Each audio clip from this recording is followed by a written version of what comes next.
శిష్యులారా, ఈరోజు వేటకొచ్చినాము. ఈరోజు పక్షిని గాని జంతువుని గాని వేటాడి తీసుకునే పోవాలి మనము. సరే గురువు గారు. మీరిద్దరు వచ్చినారు, అన్వేష్ గారు ఎక్కడ పోయినాడు? పిలుపు అందించాం గురువు గారు.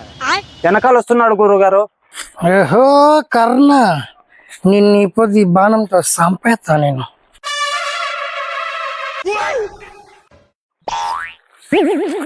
గురువు గారికి ప్రణామాలు. రాగానే కాళ్ళకి దండం పెట్టాలని తెలీదా?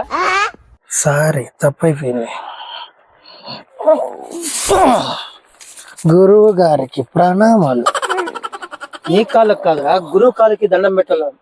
సారీ, తప్పైపోయింది.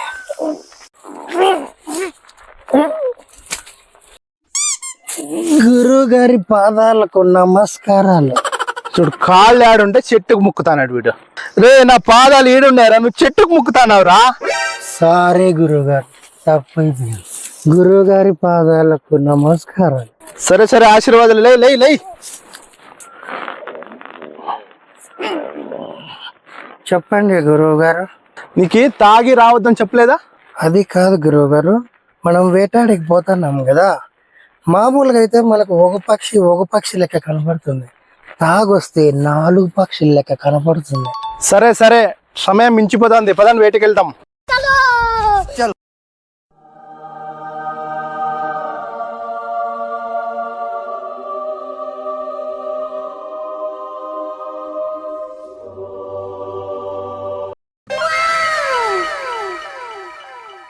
అది కూడా కంబర్ కాకే, వేయండ్రా బాణాలు.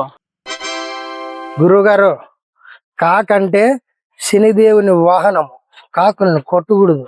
రే, అది కంబర్ కాకరా, కాకి కాదు, కొట్టొచ్చురా, కొట్టు. యాదైనా కాకి కాకే గురువు గారు, నేను కాకిని కొట్టను, మిమ్మల్ని కొట్టనేను. లే, దాన్ని తినొచ్చురా, కొట్టురా. అది కాకిని తినకూడదు, అది కాకి జాతికి సంబంధించింది.